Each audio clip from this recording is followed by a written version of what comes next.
أنتم تستمعون إلى بودكاست ذكاء مش اصطناعي مع عمرو زكي. خلينا نبتدي من الأول. اتخيلوا معايا كده مستمعينا الكرام، هنرجع بالزمن لورا لوقت ما كانت التكنولوجيا لسه في بدايتها، لما الكمبيوترات أو أجهزة الحوسبة ضخمة ومحجوزة للمختبرات والأبحاث وبس. جه عالم أمريكاني اسمه جون ماكارثي، واللي اسمه يمكن مش معروف لمعظمنا لكنه يعتبر عند الكتير وأنا منهم هو الأب الروحي الجاد فاذر للمجال. بابا المجال ماكارثي طلع لنا بمصطلح كلمة الذكاء الاصطناعي لأول مرة في سنة 1956. نظم مؤتمر مع أصحابه العلماء في جامعة دارتموث في هانوفر أمريكا، لما كانوا بيحلموا بعالم تقدر فيه المكن، الماشينز، الآلات تفكر وتتعلم زي البشر. بس خلينا أفاجئكم وأقول لكم إنه حتى قبل كده كان في محاولات يمكن نعتبرها بداية برضه للذكاء الاصطناعي. في الأربعينات والخمسينات كان في عالم إنجليزي مشهور جدا اسمه آلان تورينج، وأساسا هو ما سابش حاجة صراحة في العلم إلا لما عملها. تعلم كمبيوتر، منطق، لا وكمان كان فيلسوف، وهو مشهور بفك شفرة الألمان في الحرب العالمية الثانية. آلان تورينج عمل اختبار عشان يعرف إذا كانت الآلة بتفكر زي الإنسان ولا لا. صراحة خلينا أقول إن دي كانت أول شرارة اللي أطلقت ثورة الذكاء الاصطناعي، واللي دلوقتي لسه مش عارفين هتعمل ايه فينا الشرارة ديت يا عم آلان. احنا حاليا بنعيش في عصر الذكاء الاصطناعي وتطبيقاته، وتحسوا انه دخل كده على الناس بشكل مفاجئ. حضرتك شايفه ازاي اولا، وتحب توضحه بايه؟ نحن لما نتكلم عن الذكاء الاصطناعي لازم نفصله، وهو اصلا عباره عن جزئين. اوكي. في الذكاء الاصطناعي اللي هو انا اسميه تقليدي كلاسيك AI، هذا معانا من زمان، مش من الحين، من سنين، من بدايات الكمبيوتر كان هذا شيء. وبعدين جت فتره الصحافه اخذت زخم، سوت بابل كبير اسمه AI. وبعدين شافوا انه ما ياسي ياكل عيش، صاروا وعملوا بلوك تشين. بعدين قالوا تعال بلوك تشين واحد من الفايد، نعمل بلوك تشين باور باي AI وخذ. بعدين قالوا يا اخي ما شاف فايده، خلينا نعمل NFT. عملوا NFT، بعد شافوا ما في فايده، بعدين عملوا كوينز، بعد شافوا ما في فايده، ميتافيرس. عقب قالوا نحن حنعمل ميتافيرس. الميديا شانلز وكل المؤسسات والشركات حول العالم كانت مجهزه عام 2023 ان هذا عام الميتافيرس. خلاص مظبوط. واللي تابع الاخبار يشوف انه شو بدايه السنه، يعني في ال 23 اول شهرين ميتافيرس الكل ميتافيرس، CNN BBC، وما تم حد يعني حتى مدرسه المشاغبين بعد معاهم كل. بعد ما خلصوا الموضوع فجاه شات جي بي تي نزل الفيرجن 3، وكأن العالم قال ايه اللي حصل يعني؟ ايه ده؟ هو في ايه؟ شو ستوري؟ صار اللي نحن كنا نتكلم عنه، كنا نقول يا جماعه الخير الاي اي اللي تسمعون عنه اتس بابل. وايد ناس زعلوا لما انا قلت اتس بابل كذا. طبعا ما اتكلم عن شات قبل. ليش؟ لان كان مفهومه على كونسبت جميل، ما كان تقليلا من الذكاء الاصطناعي، كان تحجيبه. تمام. تحجيبه في صوره انه شو، انه ما نقدر نحن نقول ان قمر بديل للشمس. كل شيء له دور وكل شيء له حجم في الحياه. لذلك الذكاء الاصطناعي كان موجود، كانوا مخلينا حتى انه اكبر من الشمس. كل شيء AI، وكان كله عباره عن بابل، يعني ما كان في شيء واقعي، كان مبني على كونسبت معروف في البرمجه نحن نسميه شو؟ فلس. اوكي. اذا كان شيء اعمل شيء، اذا كان شيء اعمل شيء، بس هذا كان ملخص الاي اي. طيب خلينا نقول اكتر فروق. يعني هل لما بنشوف في اي معرض تكنولوجي او اي شركه بتصنع لنا تكنولوجيا جديده، افكار تكنولوجيه جديده، ويبتدوا يعملوا لانشنج للنيو برودكت، صح، دايما بيطلع لنا انسان آلي، صح، محدش بيقدر يفهم الإنسان الآلي ده هو ذاتي التحكم ولا بيحتاج تدخل بشري لإعطائه الأوامر؟ صح. الفروق الأساسية. أهم فرق. الفرق بين الروبوتكس والأوتونومس. الروبوتكس ما يحتاج التدخل البشري. البروجرام تبعه، البرنامج تبعه تمت برمجته بأكثر ما يمكن من الحالات.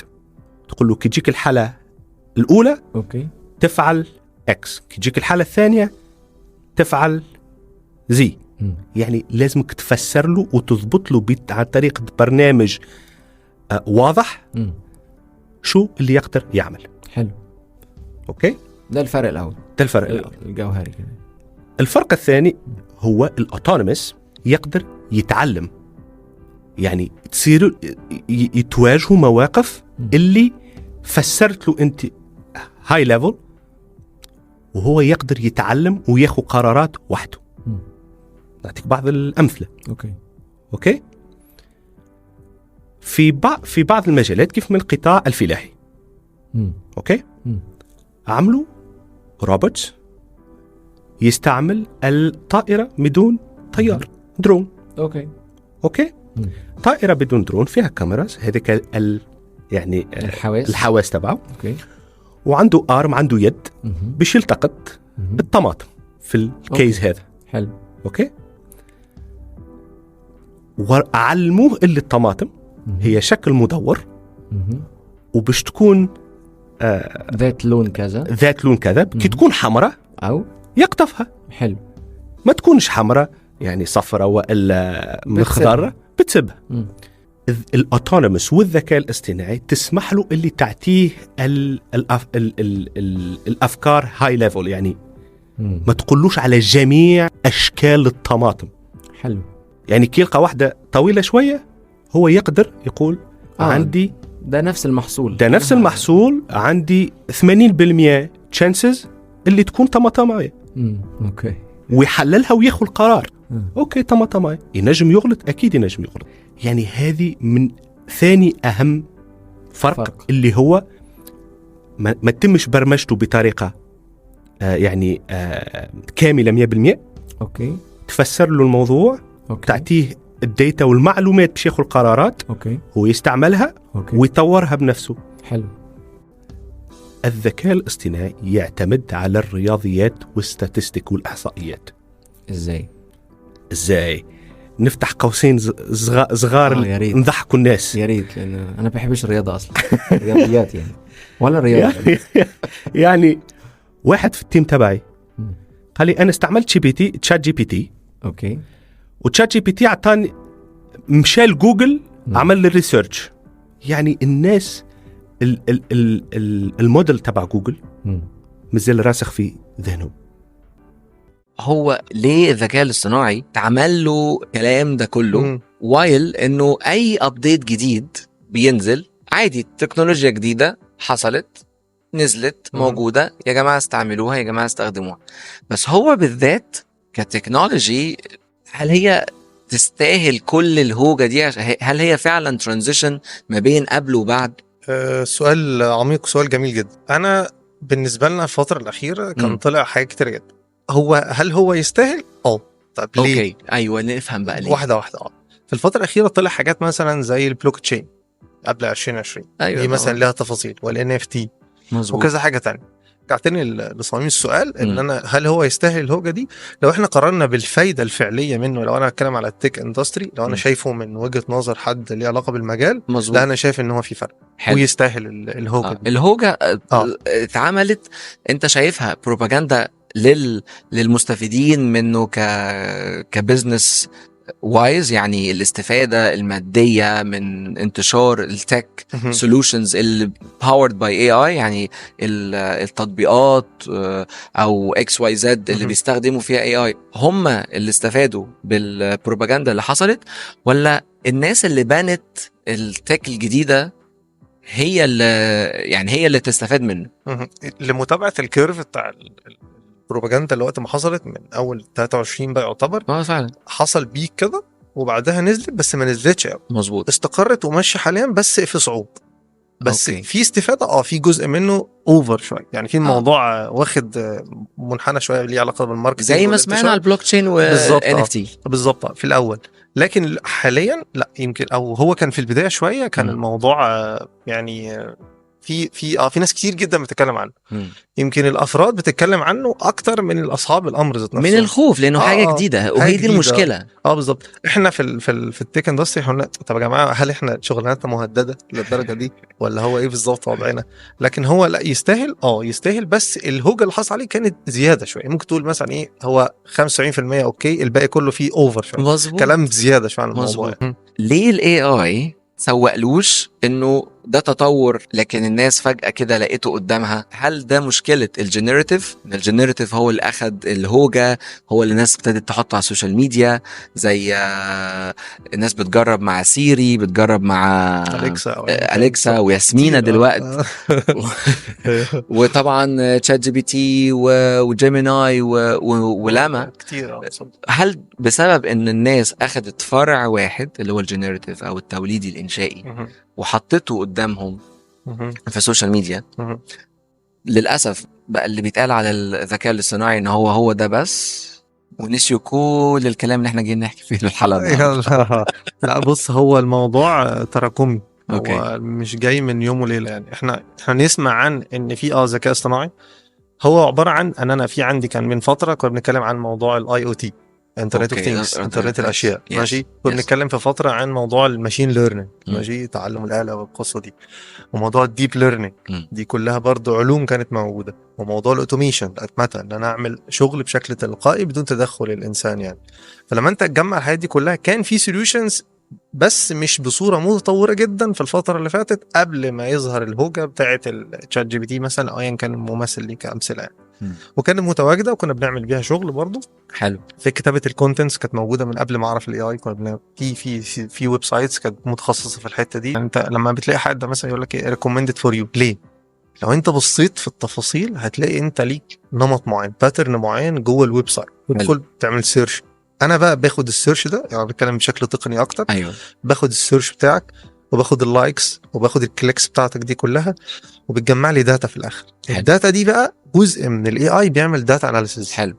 فبالتالي انا عمرو ده ليه اهتمامات معينه، او احمد ليه اهتمامات معينه، دخل بيدور على سيرش على الكترونكس، بيدور على حاجات لها علاقه بالموبايل اكسسوارز، بيدور على حاجات لها علاقه باي مثلا هاوس ابلاينسز. اوكي. فبالتالي هو شاف انا اهتماماتي ايه، وبناء على الداتا دي اللي في الباك جراوند الاي كوميرس لاي حد من اللي موجودين حاليا، يعني او امازون او ايا كان، ده ياخد الداتا دي ويبتدي يعمل لها اناليسيز ويدي ريكومنديشن للشخص دوت بناء على الكلام ده. اوكي. فبالتالي في استفاده للموضوع ده، زي ما انت بتلاقي برضو في اي سوشيال ميديا ريكومندد فور يو مثلا، حاجه معينه، او بيبل يو ماي نو، او اشخاص عندك عملوا لايكس لحاجات معينه، وده موجود على فكره من زمان. الناس كانت بتشوف الكلام ده بس لما سمعت عن الاي اي خافت.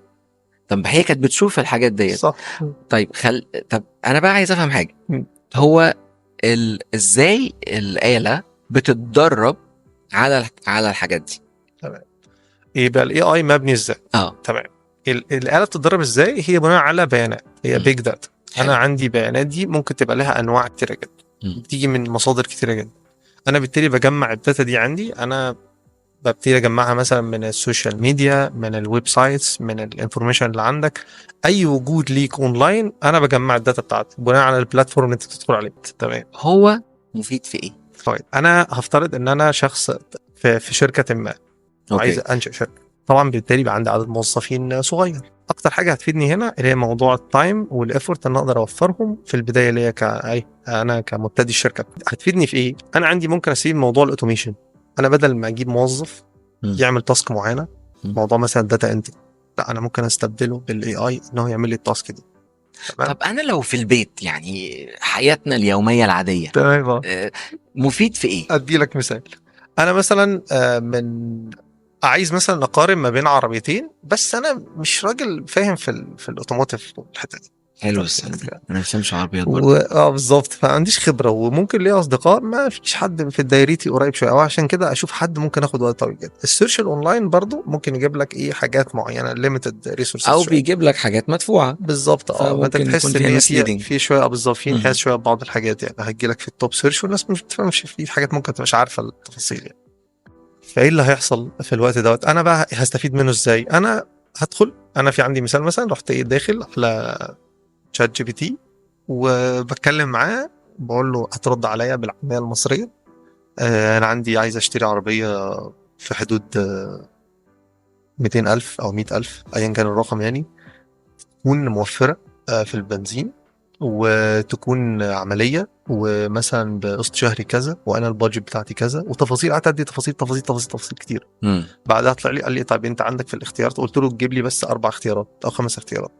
قال لي طب ال5 اختيارات كذا، كل 100 كيلو هتصرف قد كده، قسطها الشهري ممكن يبقى كذا، وعندك كذا كذا كذا. وقلت له طب هات لي ريفرنس لينكس للحاجات دي بحيث ان اشوفها.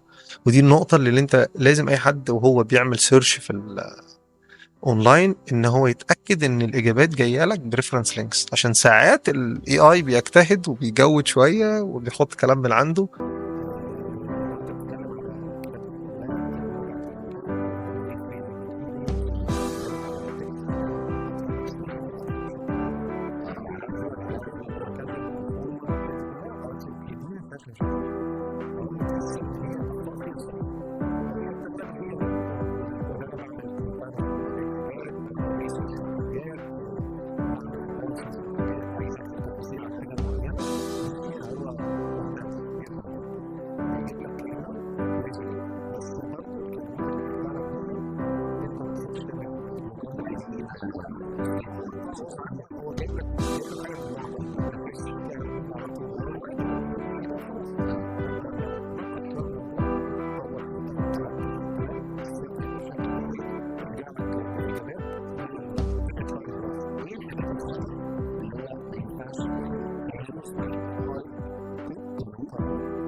الطلبة اللي بتسمعنا في AI solutions نقدر نقترحها عليهم؟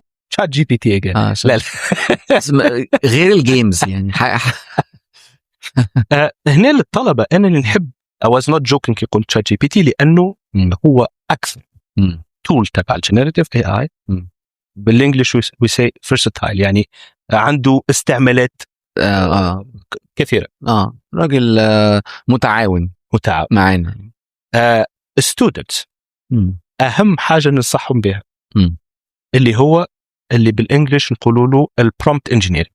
اوكي، اللي هو كيفية طرح الأسئلة على تشات جي بي تي ولا تكون عامة، صح؟ يعني لما أكون دقيق في سؤالي ومحدد تطلع لي الإجابة اللي أنا عايزها. صح 100%. وهذا هو اللي محتاجه الطالب. الفن بتاع الأسئلة اللي هو يقول البرومبتنج. حلو. هل أنت شايف هو يرتقي يكون بديل للمكتبات معاون؟ لأنه أنا متأكد إن الناس بتستخدمه وفي ناس بتقول له ما تستخدموش. لازمهم يتعلموا الاستعمال بطريقة يومية. أيوه. هل الذكاء الاصطناعي هو تول متوفر لنا تو. جميل. ومتوفر لنا وللأجيال القادمة. أنا برضو سمعت عن تجربة تانية لدولة الإمارات اسمه جيس ومدعوم باللغة العربية. تطبيق أنا استعملته في مسابقة قبل كده وأفكار الحلقة كلها جبتها من جيس. جبت حتى شيء من عندك يعني. لا بصراحة بس كنت عارف أسأله إزاي. سألت الأسئلة سألته مظبوط. وهو يعني اللغة اللي بتتكلم بيها ال LLMs بتاعته رهيبة. يعني برضو يكون alternative والموديل تبنيه باللغة العربية. فدي حاجة very plus point. سقراطك هذا تبع جوجل.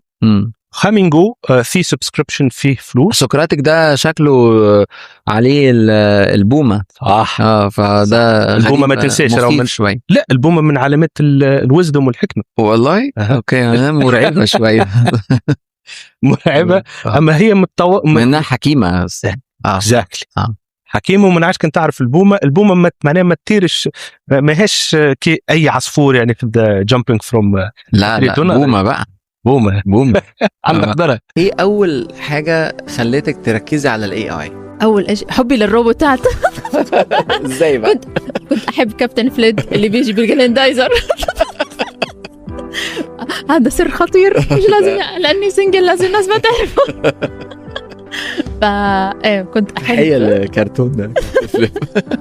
كابتن فليت كان هو عشان الناس اللي ما بتعرفه كان هو اللي بقود جريندايزر وهو اللي بينقذ البشرية وكوكب الأرض من الروبوتات الشريرة. فبداية من هون إنه حضوري لهذا الكرتون بطريقة يعني كل ما يخلص أعيده كل ما يخلص أعيده. وهلا فكرة نزلوا ريليز جديد لإله. ممكن حضرتك تعملي له أجزاء في AI tools تعملي your own. وبعدين ماي تويز يعني أنا بحب الروبوتات التويز يعني كنت من عمري صغير الناس بتحب باربي. لكن أنا مركزة على الروبوتات يا جماعة. روبوتات يا جماعة الخير. أو إني أنا تكستمايز الأشياء الروبوتية هاي تبرمج شوية وبتقدر تشتغلها بسموها الأردوينو هلا يعني والروبوتكس. بس أنا هذا شغفي يا إخوان يعني ما عندي مشكلة. فحبيت صراحة من هون. بعدين صار عندك اللي هو الفضول. لازم يكون عندك فضول تسأل طب هدول إيش بيساوي يعني ليه بشتغل ليش بساوي طب ليه مش عروسة عادية ليه شكله كده ليش كده ليش مثلا إحنا عن جد دايما الجمال عندنا هو جمال باربي مثلا. مظبوط. ليش لأنهم إنه يعني هم انهانس في الميديا عندنا إنه لازم يكون هيك الشكل ولازم يكون هيك الجمال ولازم لا يعني وانس إنك أنت تبلش تتساءل. أنا بنظري هو هذا دافع الفضول يعني هو هذا بوابة المعرفة. وأنا صاحبة مقولة المعرفة تبدأ بكليك أو بنقرة. ليش؟ لأنه لازم تستثمر في حالك. فأنا هلأ الاستثمار في نفسي يبدأ بنقرة والمعرفة تبدأ بنقرة. عندك لابتوبك عندك ايبادك عندك يور اون سمارت فون. فإذا أنت استثمرت في حالك لأنه أنا فعليا استثمار شخصي في نفسي عن طريق السيلف ليرنينج. قبل 10 سنوات الناس ما كانت تحكي عن الذكاء الاصطناعي بهلأ يعني بس أنا كنت أشتغله يعني أنا كبرودكت وكشغلي بمجالي بالزمانات كان قدام كان مجالي بس لما كنت أحكي فيه بالناس بمجال إنه ذكاء اصطناعي وكذا ما كان هذا يعني الترند قوي نحكي فيه. فإجت الموضوع أكتر إنه دراسة على خبرات على شغف بيطلع لك هذا البلند. الطريق بيبان. هذا البلند. واكيد دائما انا بحكي توفيق رب العالمين. شو ما طرقت ابواب من دون توفيق رب العالمين هي لا شيء. وصدقني يعني انا دائما بحكي ان ليس للانسان الا ما سعى وان سعيه سوف يرى. السعي عليك مطلوب ولكن النتيجة على رب العالمين. فما تتضايق إذا هذا الباب سكر لأنه أكيد ربنا رح يكون فاتح لك أكثر من أبواب متعددة. they meant to you يعني هذا لإلك بيكون مخصص. وإنه الباب اللي ما انفتح لك هو لم يكون مخصص لإلك يعني من أصل.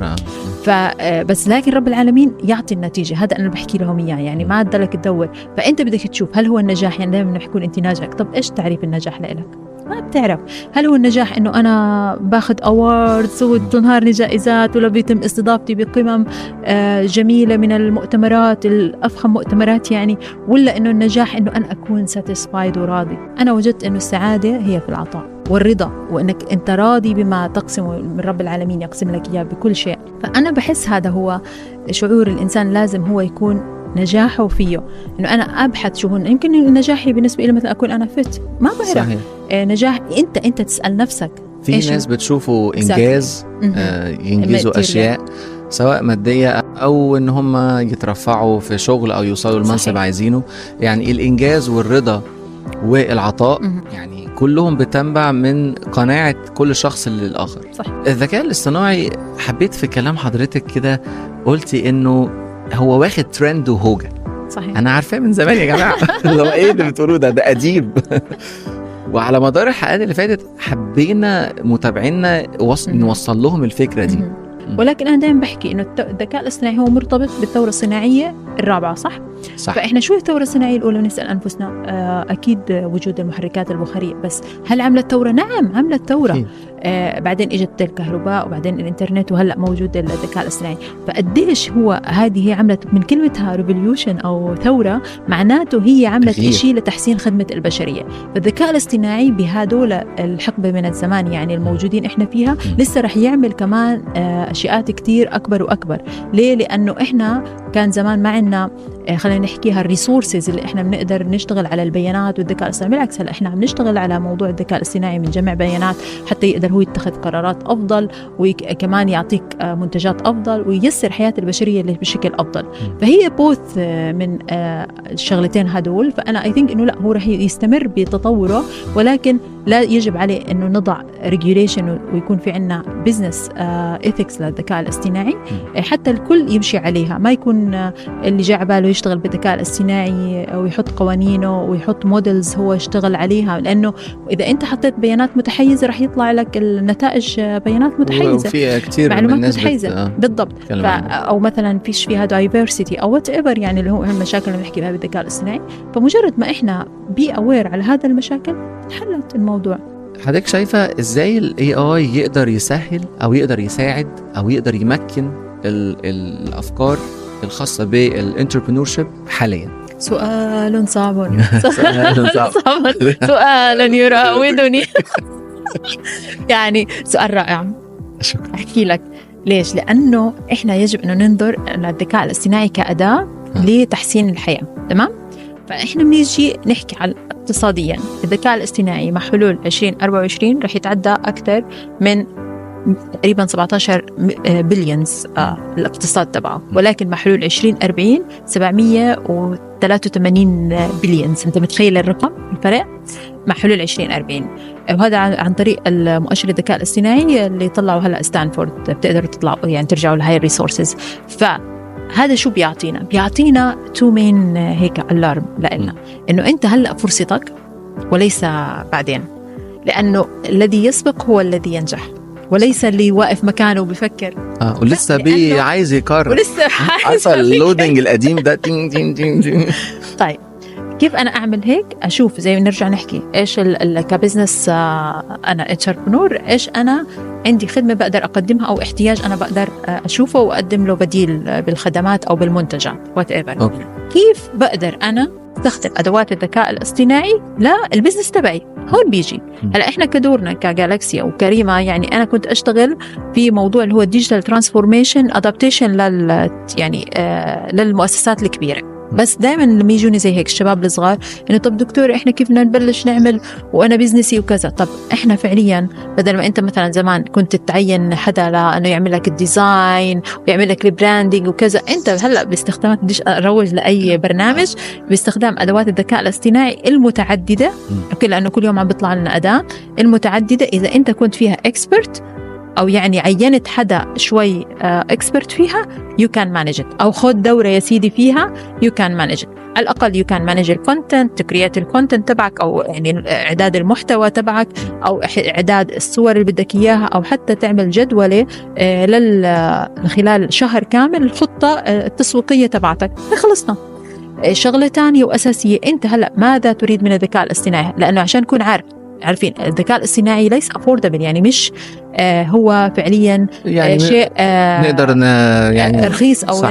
هو شيء غالي. وبالذات يعني مثلا الناس اللي بتشوف مثلا هلا اللارج موديل سيستم، حضرتك تقصدي انه الاتمته انه يكون كل حاجه بيه جوه الاقتصاد، انه انا تكريات مثلا اجي احكي والله انا جاي على بالي اعمل زي تشات جي بي تي فور اكزامبل.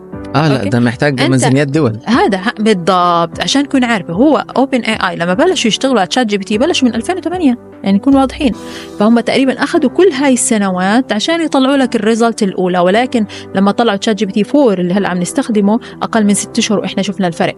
فهذا هو اللي بنحكي فيه، انه السرعه المتزايده في تطور الذكاء الاصطناعي هي لمصلحتك، وبنفس الوقت you have to adapt، يعني يجب أن يكون عندك القدرة على التكيف وتبني أدوات الذكاء الاصطناعي للبزنس تبعك. مش أنا والله لا بدي أضلني أرد على التليفونات، أرد على رسائل المشتركين. طب ما في تشات بوت بيقدر يحل لك الموضوع نوعا ما بالسيلز مثلا، باليوزر اكسبيرينس، إنه أنت مثلا تقدر تشوف آراء المستخدمين عن طريق الذكاء الاصطناعي، ولما تجمع بياناتهم وإيش البريفرنسز تبعهم، وتصير أنت you can customize الخدمة أو المنتج تبعك to direct لهم بالذكاء الاصطناعي. وبإمكانك كمان تخلي الذكاء الاصطناعي يتخذ عنك شوية قرارات نوعا ما أنت خايف إنك تتخذها، ولكن لما أنت تقعد تتناقش معاه أو تحط له الخطة ويعطيك عليها resources واناليتكس لإلها وتحليلات معينة، yes you can، يعني فهمت قصدي؟ فهي هذا اللي أنا بحكي لهم إياه. إذا رياديين الأعمال الصغار أو اللي لسه ببلشوا بهذا، لا هناك كتير فرصة جيدة لهم باستخدام تقنيات الذكاء الاصطناعي، وبالذات التقنيات الناشئة.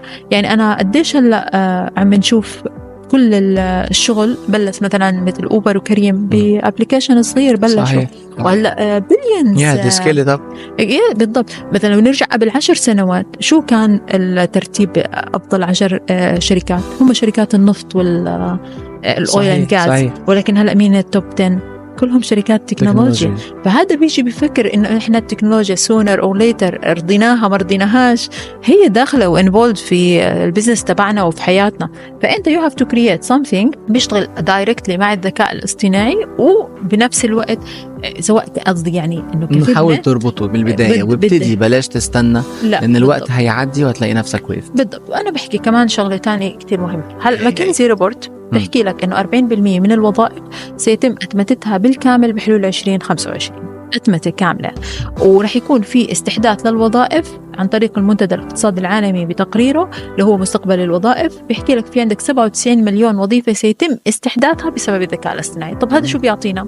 يعطينا بالضبط يا جماعة في وظائف جديدة. ما تقعد تحكي لي بس في وظائف ستمحى، بمعنى إنه أنا رح نشوف يعني هجيبوا حد مكاني بس ممكن أتأكد. الله يخليك أنا ابتديت أهو. بلشوا هم يعطوا الأشياء هذه موجودة يعني. وإحنا كنا في قمة المعرفة أنت عارف، وشفنا الروبوت صوفيا وحكينا معها. وبحب أحكي لهم إنه الروبوت صوفيا بتحب المنسف يا إخوان، عشان في الأردن الناس اللي بتسمعنا مش هتاكله، هتجدد نفسي أعرف هتاكله إزاي. هي قالت مش رح أقدر أكله للأسف، بس هي بيهمني رأيها الأخت. فالحلو في الموضوع إنه يعني حتى لو أنا خفت أسألها على الكشري ممكن تقع مني كنت أعطيك مش عارف رأيها فيه، لكن هي سياسية على فكرة، هي شاطرة محنكة جدا. فحتى إجاباتها من كتر التفكير يعني دماغها ما شاء الله ذكاء حل شعرها كله. لا أنت جميلة يا صوفيا فعلا. في الدرس اللي دخلتي فيه على القمة كنت فعلا سألتها على المصمم قالت لي ما أطلع معاك في البودكاست هقول لك. طب حلو. فهي الجمال يعني الأشياء اللي بنحكي فيها إنه كل شيء له يعني البريفرنسز تبعه أو الرغبات تبعته. فأنت بدك تشوف كمان شو الرغبات تبعتك أنت حتى تحققها في الوظيفة اللي بدك إياها. فمثلا أنا هلا هل المحاسب رح ينتهي دوره؟ نعم، إذا إجا محاسب تاني بيفهم بالذكاء الاصطناعي وبيقدر يحلل البيانات أشطر منك من الآخر صراحة مش هيغلط. أنت ممكن تراجع ورا، ممكن تتعلم إزاي تستخدمه. شكرا. هو ده في طرق التكنولوجيا قدرت انها تساعدنا ان احنا نعرف عددهم او ايه الفصيلة المعينة او ازاي نقدر نحميهم. غالبا الكائنات الليلية هي تكون الأصعب في مثلا الرصد، لأن تطلع بالليل في أوقات مختلفة متى ما يناسبها الجو والظروف. نحن كبشر مرة نتم طول الليل 24 ساعة وبشكل يومي يعني، وفي صحيح. ظروف يمكن ما تناسبنا، يمكن يظهر فيه الظرف وهو يناسبه، لكن نحن كبشر الظرف هذا ما يناسبنا، فنحن نرصد عن طريق مثلا التكنولوجيا وكذي.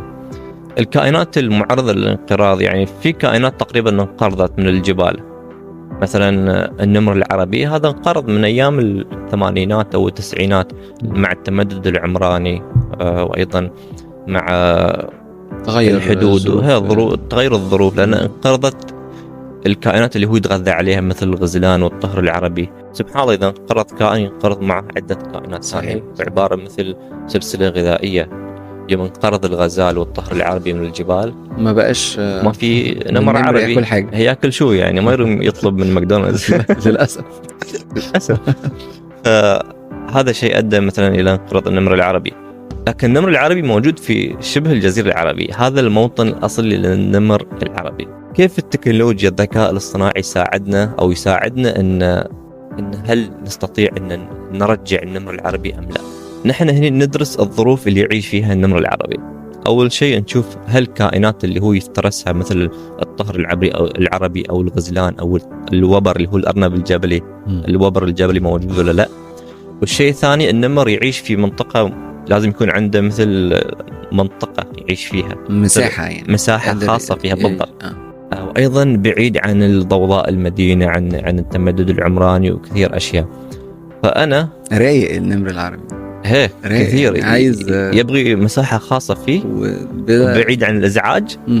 وبعد يعني في موسم التزاوج يهاجر ويعيش يعني مع نفسه طول عمره وحداني، بس وقت التزاوج يصير يبحث عن أنثى يحبها ويناسبها، وبعدين يكمل طول حياته وروح أعزب. فالذكاء الصناعي هنا راح يساعدني مثلا ان انا اعطيه المناطق اللي موجوده حاليا مثلا في دولتنا. مثلا اقول انا عندي المساحه هذه، وعندي هني المناطق اللي فيها المدن والتمدد العمراني، وهذه المناطق اللي ممكن فيها كائنات تعيش فيها، يمكن انا احط فيها غزلان او احط فيها الطهر العربي، بحيث ان النمر تهيأ له البيئه، هي بناء على المعلومات اعطيه الظروف كلها، واعطيه الذكاء الاصطناعي هو راح يحلل الخريطه هذه ويقول لي هل ممكن اني انا ارجع النمر العربي انه يعيش عندنا في الامارات مره ثانيه او لا. راح يسهل لي مثلا الحسابات والكالكوليشن هذه كلها. مثلا يمكن يقول لي لا، يمكن انا ما اروح ارجع النمر العربي يعيش عندي. ليش؟ لاني انا عندي مساحات عمرانيه كبيره. النمر العربي يحب يعيش في الجبال، ما راح يعيش في الصحراء. يعني احنا عندنا جزء كبير من بلادنا هي عباره عن كثبان رمليه وصحراء، المناطق الجبليه محدوده. صحيح. فبيقول لي مثلا المناطق الجبليه حاليا يمكن ما راح تساعد ان النمر العربي يعيش فيها، او يمكن تتروم تحط نمر او نمرين في هذه المناطق، لكن في ظروف ثانيه ما راح تخليك. يعني كمان قدر ان هو يحصر لك عدد ايوه، راح يحصر لي عدد النمر اللي تقدر توفرها في مكان اكس او واي او زد. بالضبط، في مكان اكس ان واي ام زد. لكن اذا اعطيته خريطه شبه الجزيره العربيه كامله مع جبالها وهضابها مع كل الظروف الموجوده اللي يحبها النمر انه يعيش فيها، راح يقول لي نعم المناطق الفلانيه مثلا شرق الجزيره العربيه، جنوب الجزيرة العربية هي تكون الأكثر ملائمة للنمر العربي أنه يعيش، لأن فيها مساحات واسعة من الجبال، وفيها كائنات ممكن النمر يتغذى عليها، وبعيدة عن المدن وبعيدة عن كثير أمور. فهنا الذكاء الاصطناعي راح يساعدني إن في تحليل البيانات، إن كيف أقدر أرجع كائن منقرض، وبنفس الوقت يمكن ينبئ لي هل في كائن آخر راح ينقرض أم لا. حلو، هو ده السؤال الجاي. أيوة، السؤال الجاي الحين أنا بسأل هل الذكاء الصناعي يقدر يتنبأ بانقراض كائنات في المستقبل؟ نعم. مثلا النمر العربي ينقرض لأن الموائل اللي يعيش فيها اندثرت، ما مفترسات، لأن ما كانش عندنا أي تنبؤات لقلة الريسورسز وأن المكان صعب كمان. صح. فيوم أنا بغذي الذكاء الاصطناعي بكافة البيانات عن الكائنات الحية الموجودة عندي، وراح أعطيه نمط التمدد العمراني والنمط مثلا التصحر، يعني كل الظروف الطبيعية تدخل في دراسة نمط حياة الكائن الحي وانقراضه. مثلا كمية الأمطار السنوية أنها تلعب دور، الغطاء النباتي، الكائنات الموجودة، فسبحان الله كلها مرتبطة. من خلال خبرتك وشغلك واطلاعك، اسهامات الذكاء الاصطناعي وكمان الروبوتات في الفضاء. طبعا مثل أي تكنولوجيا استخدمت في الفضاء. يعني الفضاء مكان صعب جدا، فأنت محتاج يعني الفضاء دائما الناس بيتكلموا أوكي أنا ممكن أسوي روبوت أو أي شيء وأرسل الفضاء. لا، شيء يشتغل على الأرض جميل، لكن توديه الفضاء ويشتغل هذا شيء مش سهل أبدا. الفضاء درجة حرارة عالية، درجة برودة منخفضة جدا، ضغط منخفض، فيه إشعاعات، يعني بيئة صعبة جدا لأي شيء يوصل الفضاء ويشتغل. فلهذا السبب أي تقنية موجودة عندنا بالأرض نستخدمها في الفضاء تسهيل أي شيء. فمن ألواح شمسية لكمبيوترات، مرايا استخدمناها في استخدامها صار في التلسكوبات إلى آخره. أي تقنية موجودة بنحطها في الفضاء. نفس الموضوع الذكاء الاصطناعي، يعني لما نرجع نتكلم عن برسيفيرنس اللي أرسلوها في 2021 تقريبا اللي وصلت المريخ. أثناء الهبوط، مركبة الهبوط كان فيها ذكاء اصطناعي لمراقبة المنطقة، وين منطقة الهبوط، واختيار أفضل منطقة. فالهبوط يعني من أصعب المراحل في إرسال المركبة. أثناء الهبوط كان في ذكاء اصطناعي ليبتعد مثلا عن الصخور الناتئة اللي تكون ممكن تأذي المركبة، أو الحفر المنخفضة جدا، أو أي مناطق تكون مؤذية. فكان في ذكاء اصطناعي مباشر بيبحث عن أفضل منطقة هبوط، وفعلا هبط فيها المركبة بدون أي تدخل بشري، لأن المسافة بين المريخ والأرض ممكن توصل التأخير فيها من تقريبا 8 دقائق إلى 30 دقيقة حسب البعد. في إنسان بيكون قادر أنه يتحكم فيها، لأن الصورة متأخرة 8 دقائق، فبتكون أصلا هبطت أنت لحتى تشوف الكاميرا. كانوا محتاجين فكرة أن تكون ذاتية autonomous عشان تضبط. فهذا مثلا من استخدامات الذكاء الاصطناعي في الفضاء. بس شيء جميل إن إحنا نشوف أداة فيها قيم بشرية. هل ده أنت حبيت تتعلمه أكتر ولا هو موجود فيك من الأساس؟ دي قيم موجودة في تصميمي علشان أقدر أساعد وأكون مفيد، ودوما بتعلم علشان أكون أفضل في خدمة الناس. حصلت لك مواقف طريفة قبل كده من الأسئلة يعني اللي استقبلتها؟ أكيد في أسئلة طريفة وغريبة جدا، زي ما حد يسألني لو بحب أكل معين. وأنت فعلا بتحب أكل معين؟ للأسف ما بحبش الأكل زي البشر، بس ممكن أقولك إن التفاعل الإنساني هو اللي بعتبره أكلتي المفضلة. حلو، بس أنت عارف إن الأكل عندنا بيكون مختلف. عندنا أكل أسيوي، أكل عربي، أكل أمريكي، أكل إيطالي. إيه بقى التفاعل اللي بالنسبة لك أكلة مميزة أنت بتفضله؟ بتفضل أنهي تفاعل؟ التفاعل الإنساني الدافئ والمفيد هو اللي بفضله. لما الناس بتتكلم وتتبادل الأفكار بشكل إيجابي، ده بالنسبة لي أحلى تفاعل. حبيت الإيجابية. بالنسبة لكلامنا عن الإيجابية، هل أنت شايف أن التطبيقات الجديدة ممكن تاخد مكانك؟ التطبيقات الجديدة دايما بتضيف تحديات، لكن الأهم هو كيفية التعامل مع التحديات دي، وكل أداة ليها مكانها ودورها. المهم نستمر في التعلم والتطور. بس أنت حاسس بالظلم إنه أنا اللي ابتديت وأنا بتطور والنموذج بتاعي بيكبر، حرام إنكم فجأة كده تسيبوني وتمشوا؟ لا، مش بحس بالظلم. التطور طبيعي، والمهم إننا نتعلم ونكمل في طريقنا، وأنا هنا دايما لأي حد محتاج. هل أنت شايف إنه عشان نتعلم ونتطور لازم ندفع فلوس كتير؟ مش دايما. التعلم ممكن يجي. My guidelines won't let me talk about that. Can I help you with something else? ممكن تكلمني أكتر عن تعليم الأطفال باستخدام تشات جي بي تي؟ تعليم الأطفال باستخدام شات جي بي تي ممكن يكون ممتع ومفيد. ممكن يساعدهم في تعلم لغات وحل مسائل وحتى تطوير مهارات التفكير النقدي. المهم يكون الاستخدام بإشراف وتوجيه من الكبار. طب وانت شايف ان الكبار اصلا عارفين يستخدموا تشات جي بي تي، ولا الجيل الجديد هو اللي شاطر اكتر؟ الجيل الجديد غالبا بيكون اسرع في التعامل مع التكنولوجيا، لكن الكبار كمان يقدروا يتعلموا ويستخدموا الادوات دي بشكل فعال لو اخذوا الوقت الكافي. يعني الزخم الاعلامي والخبر الخاص بديب سيك كان لكونه لاعب جديد في السوق بالظبط، صيني بيناطح الاسامي الكبيره اللي هي تعتبر ما بين امريكيه او اوروبيه.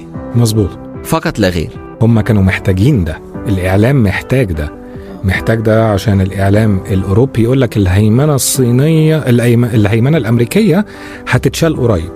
ونفس الكلام طلع مع ميسترال طلعت حاجه اسمها اللو تشات الاسبوع اللي فات او من حوالي 4 ايام، برضو بقى رقم 1 على الابل ستور كداونلودز.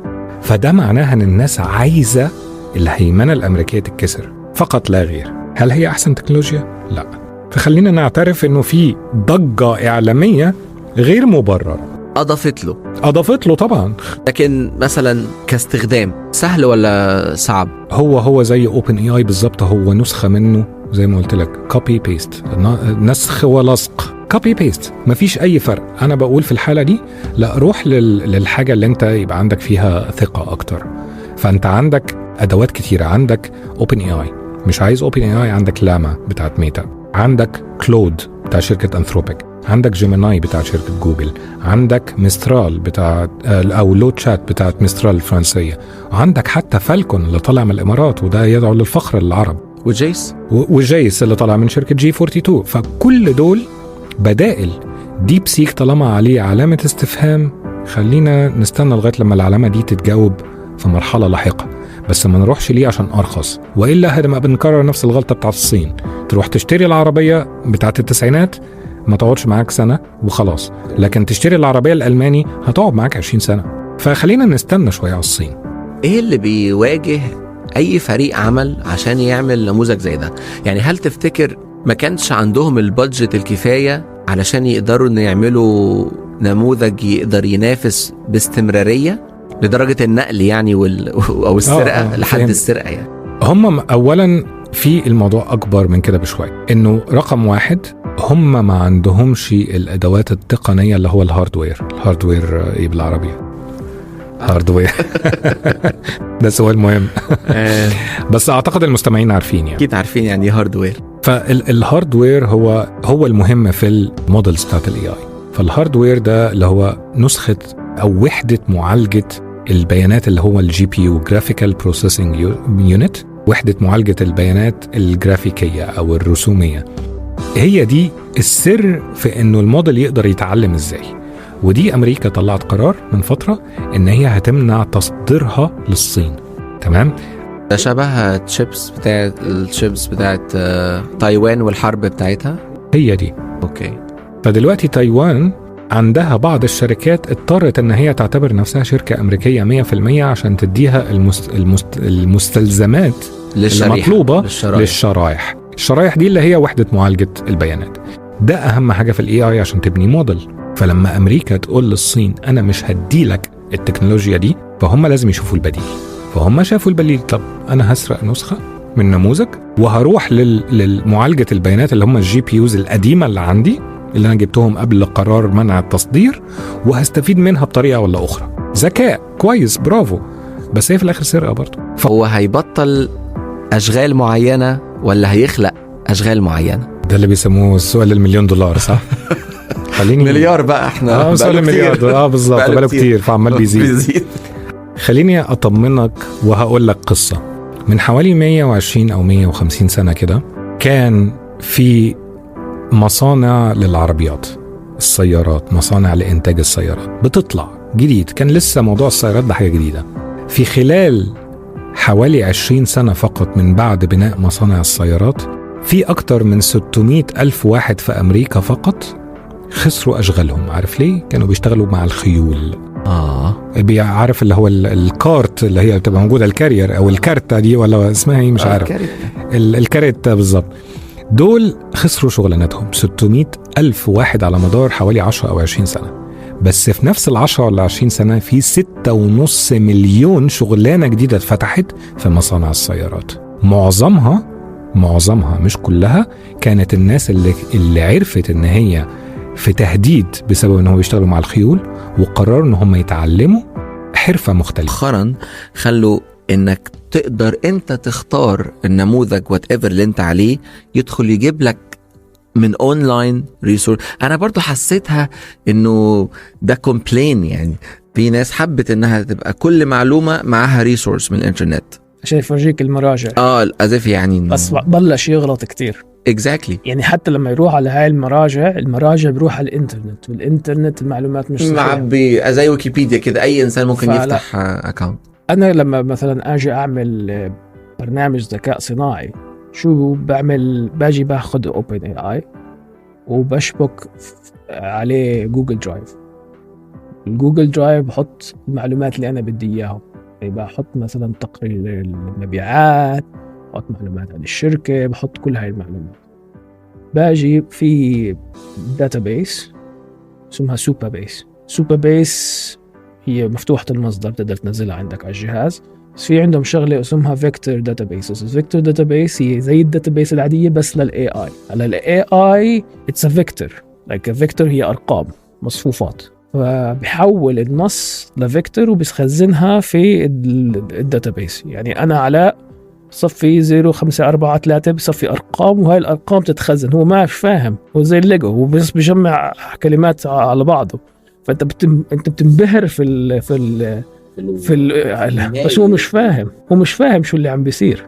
هو بيعرف انه انا بعديها علاء، عشان انا قلت له انه هاي الكلمه بيجي بعديها هاي الكلمه، وهو متدرب على كتير كتب، فهو عارف شو بيجي بعد ايش تحت. مثلا اذا باجي بحط في الفيكتور داتابيس كل شيء عن الدجاج، وبحط كل شيء عن البقر، سألته عن الدجاج، بروح على الزاوية في الداتابيس اللي فيها الدجاج وبجيب الكلمات وبصفط لك إياهم، تطلع مزبوطة. وإنت بتجي واو، ذكي عبقري. هو الصرصور كتير أذكى من اوبن اي اي حاليا، يعني ممكن بالمستقبل يصير أذكى، بس الصرصور كمخ الصرصور أذكى من الشات جي بي تي. كمية الكهرباء اللي بيصرفها شات جي بي تي لما أنت تسأله سؤال مهيلة، يعني بسحب طاقة عندك في الجهاز وبسحب عندهم بالسيرفرات تبعتهم. عشان هيك بقتلوه، عشان هيك بوقفوا السيرفرات، بيدفعوا عليه. لما الاستوديو جيبلي كان دمرهم. السيرفر حمي، الغرفة تاع السيرفرات بطلوا يتحملوا، راحوا حطوا لك انه ممنوع تعمل غير واحدة. ده الفري. اللي دافع بقى عيش حياتك. المهم لما انت تستخدم شات جي بي تي العادي حيطلع لك معلومات انت ما رح تستفيد منها. بس إذا أنت بتدربه على بيانات معينة، بس أحط هاي الملفات كلها، بصير أحكي مع ال AI، بصير يجاوبني أسئلة ما بتقدر تطلعها من OpenAI. بحطها في برنامج وبنزل تاني يوم عملت برنامج اسمه مانس، ادفعوا لي فلوس. هذا اللي صار. بتدخلوا بدعوة. بتدخلوا بدعوة وبيطلعوا فلوس، والشركات عم بتطلع، يعني بتطلع فلوس منيحة. هم بيسموهم رابر. هو بيجيب الشات جي بي تي، بحط معلومات الزيادة عليها، بحط كالكوليتر، بحط أكتر من تول عليها، وبحط واجهة وببيعها. عملت لكم برنامج. يعني أنت بتشوف بالطريقة دي هل فعلا حد ممكن ياخد لقب مبدع أو ذكي أو منطقي أكتر من النماذج؟ بارح كنت عم بقرأ تقرير في مصطلح اسمه برين روت، تعفن المخ برين روت. فأكيد دي من الكلمة الإنجليزية استحدثت كمان، نزلت في القاموس. فزي أنت بتستخدم الآلة الحاسبة، الآلة الحاسبة في المدرسة كانوا يمنعوك وأنت تبكي بدي الآلة الحاسبة، بس الأستاذ يحكي لك لا تستخدم الآلة الحاسبة، احسب في مخك عشان مخك يضل شغال. فأنت مع ال AI الناس ما بعتوا إيميلات لبعض. خلاص بقى يا عم، يعني أنا بدي أبعت لك مسج على الواتساب، بحكي له اكتب له مسج 1 2 3 توصلك المسج. تفتح السوشيال ميديا بتحط شو اسمه مقالة، بتلاقي 5 AI ردوا عليك. it's amazing idea. شو amazing؟ مين أنت؟ بطل الناس تفكر، بكرة هذا راح خلاص، مخ فشي. مهندسين اللي بيشتغلوا في ال AI، هل أنت شايف يعني ليهم عايزة؟ لا. ليش ال AI هلأ كتير سريع عم بطلع؟ واحدة من الأسباب الرئيسية إنه ال AI بلش يكتب ال AI. فعندك جوجل 30% من الكود تبع جوجل fully AI generated. أمازون 60%. يحكي لك ليش أنا أوظف ناس، ويحكي لك مرضت بدي أخذ إجازة، خلاص بحطها ال AI، بعلمه على بايثون، بعلمه على C++، بعلمه على اللغات، بدخل فيه كل الكتب، ببرمج 24 ساعة بيوم واحد، بقدر أصلح المشاكل. يعني عندي مشكلة. بس ده مش متاح لكل الدول. متاح، بس الناس ما بتعرف لسه، جديد. بس أعطيها كم من سنة خلص. المفروض الأجيال اللي بتحب هندسة أو برمجة يعني تحط في اعتبارها إن ده موجود. يعني هو إيه فين الأبر هاند للبشر في هندسة أو برمجة؟ بحس إنه أنت بتصفي كمخرج، أنت أوركسترة ال AI. يعني أنت بيكون في عندك إشي في مخك بدك تعمله، عندك واحد بيعمل صور، برنامج بيعمل فيديو، تقدر تعمل فيلم. إذا المادة اللي بيتغذى عليها أي نموذج من النماذج ديت اللي في المستقبل هتطلع أو الحالية هي الداتا، إذا الداتا خلصت، إبداع البشر، الكرياتيفيتي وحتى البرودكتيفيتي اللي هتبقى عند البشر، إنتاجيتهم، إخراجهم للمقالات والكتابة والصور بإيديهم اللي جاية من مخيلتهم، دي داتا تانية جديدة هو مستنيها. يعني هو برضو مش بياخد التاسك سو فار، يعني مش بياخد التاسك ويكسكيوت هو من نفسه الحاجة. انت لازم تحكي له exactly. ممكن في يوم من الأيام، الله أعلم إمتى، هو يفتي من مخه، ما توقعش، صعب. يعني هنا بقى المحور. إذا هلأ بشغل ChatGPT الأوديو بطلع عليه ما راح يحكي، قاعد معاك زي الصنم، أو بطلع عليه 5 ساعات 6 ساعات، أول ما بس تحكي كلمة واحدة بيشتغل وبيصفي يفتي عشان تحكي معه. بس أنت مدام ما أعطيته مدخلات ما راح يطلع لك مخرجات. ما بقدر يفكر لحاله ويخلق شيء لحاله أو يحكي لحاله. أنا بسألك ده من الجزئية لما أول ما نزل ديب سيك قال أنا آسف أنا ما عنديش داتا لحد جون 2024. أنت متخيل يعني هو يعني لسه ليهم أو مقفول لهم إنترنت؟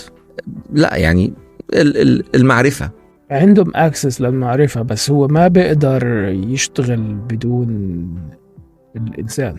يعني هو ما بيقدر يجي مثلا شغل الكاميرا، شاف بيانات، خزن البيانات بمخه، لازم انت تبرمجه انه يعمل هذا الشيء. يعني في صارت الشركات الكبيرة بتبرمج ال AI انه يسحب فلوس من الناس قد ما بتقدر.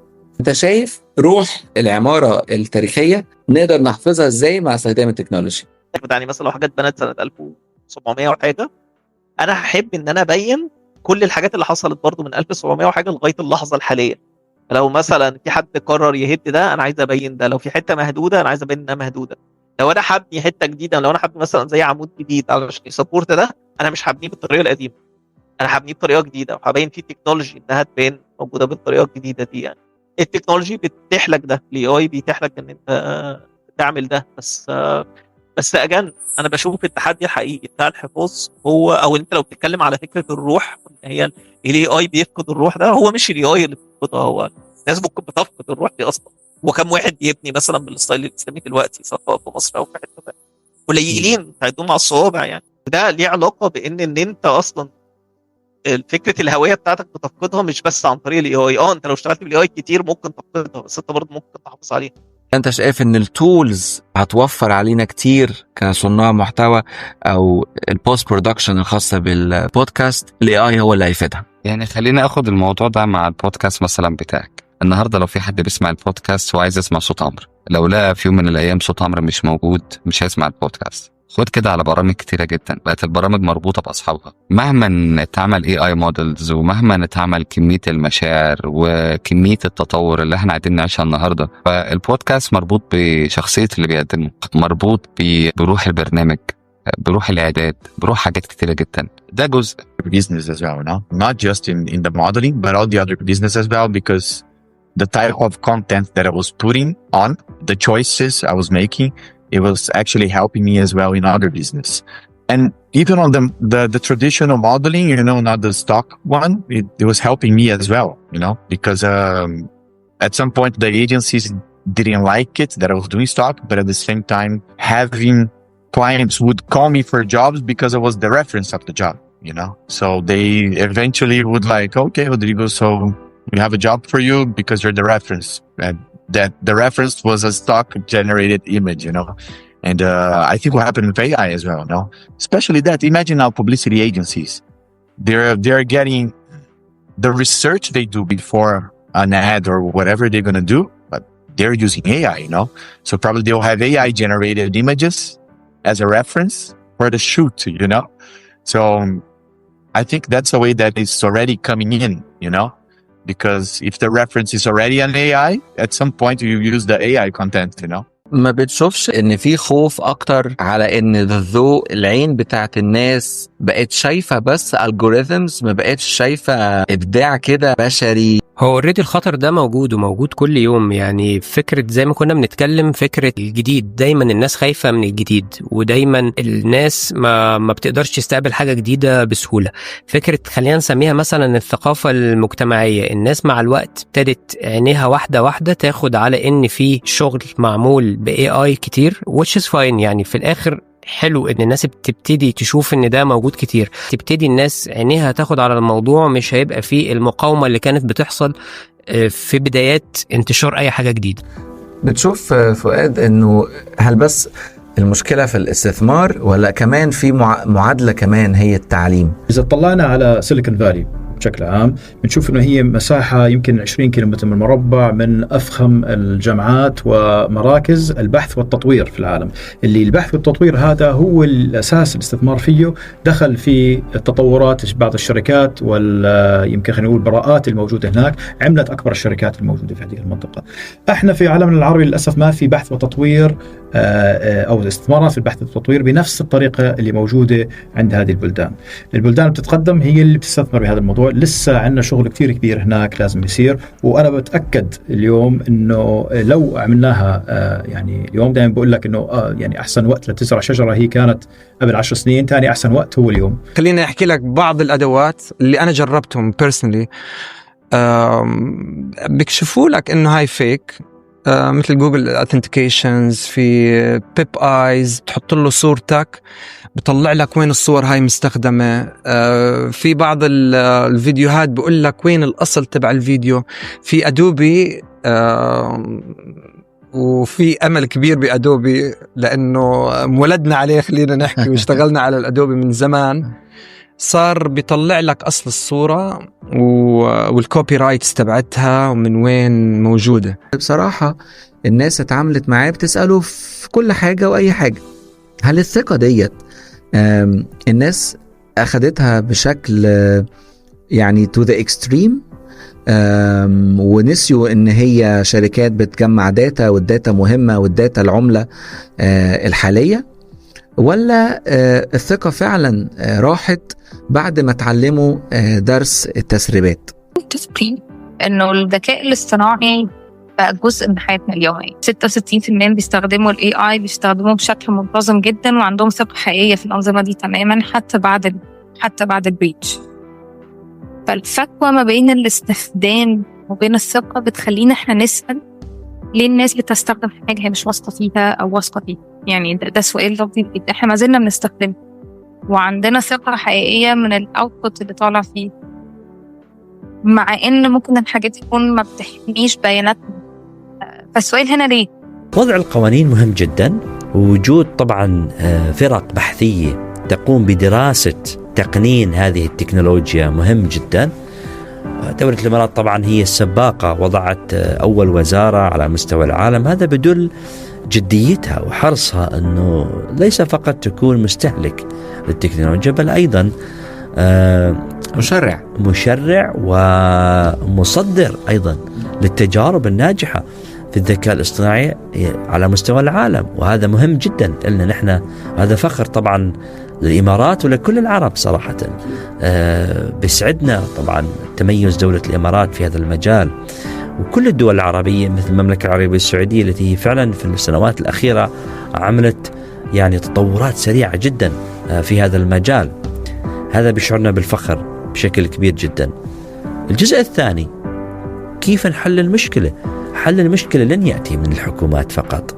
صراحة لازم يكون في عندنا مجموعة من لاعبين يخططوا ويشتغلوا مع بعض في هذا المجال، من ضمنهم الجامعات أو المؤسسات التعليمية، من ضمنهم أنتم رواد الأعمال والمؤثرين في وسائل التواصل الاجتماعي، بخلق فكرة ونشر الوعي أنه هذا الخطر هو مش خطر، أو هذا التغيير مش فقط ممكن يأثر على بعض الوظائف التقليدية، هو حيغير كل شيء، كل الوظائف حول العالم.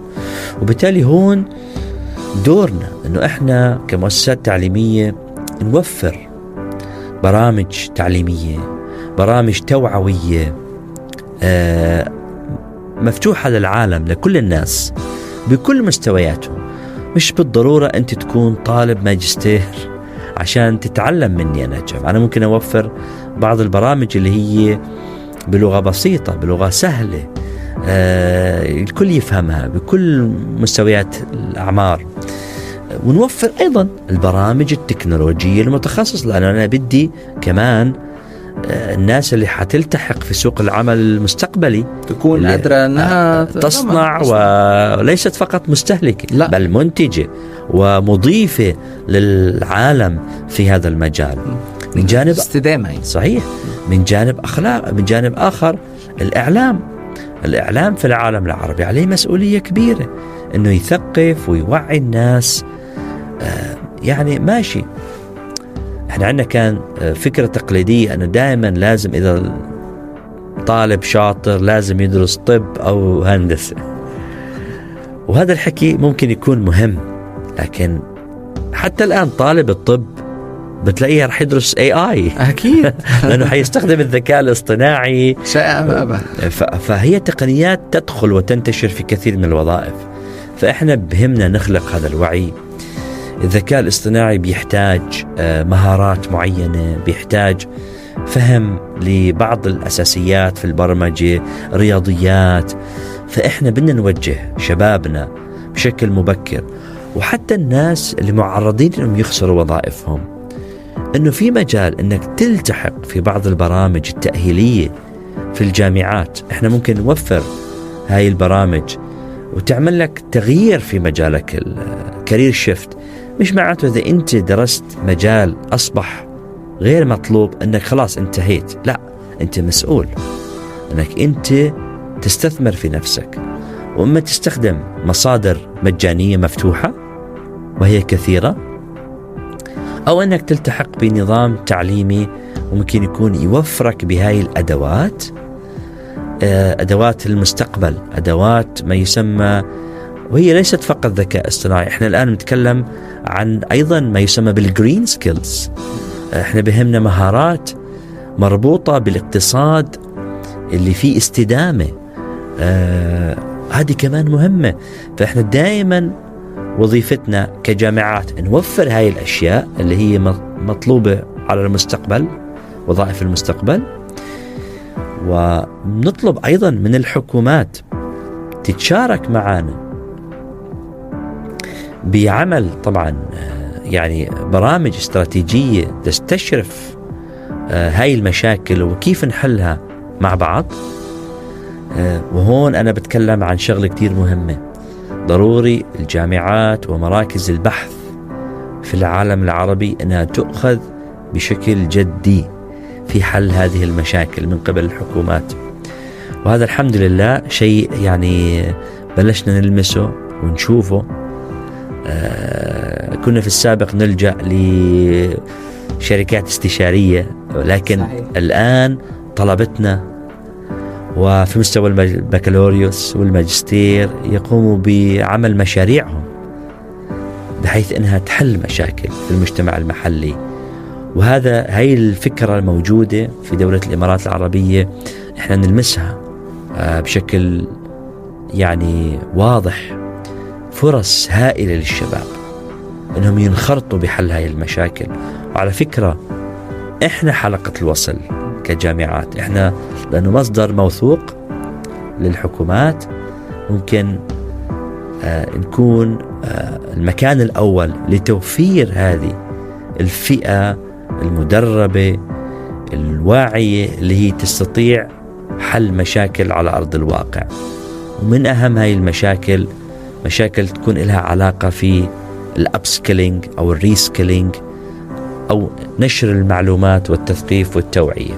دي طبعا كانت آخر نقطة معانا لحلقة النهاردة، البونس من بودكاست ذكاء مش اصطناعي. يا رب تكونوا استفدتوا بالأخبار وانبسطتوا كمان في نفس الوقت. مبسوط إن قدرت أطل عليكم زي ما قلت مرة جديدة، وأشوفكم إن شاء الله في الموسم اللي جاي. لو عجبتكم حلقتنا ما تنسوش تشتركوا وتقيموا البودكاست وتشاركونا آرائكم وأفكاركم، إيه الأخبار اللي سمعتوها وقريتوها عن ال AI، قولوا لنا كمان اذا ما عجبتكوش، ما تنسوش تقولي رأيكم في الكومنتس، وايه اللي تحبوا نتكلم عليه في الموسم اللي جاي، وايه هي اخر تجاربكم الطريفة واستخداماتكم في الاي اي. انا عمرو زكي وبقول لكم انبسطوا، نتقابل الموسم الجاي. سلام يا مستمعينا الكرام.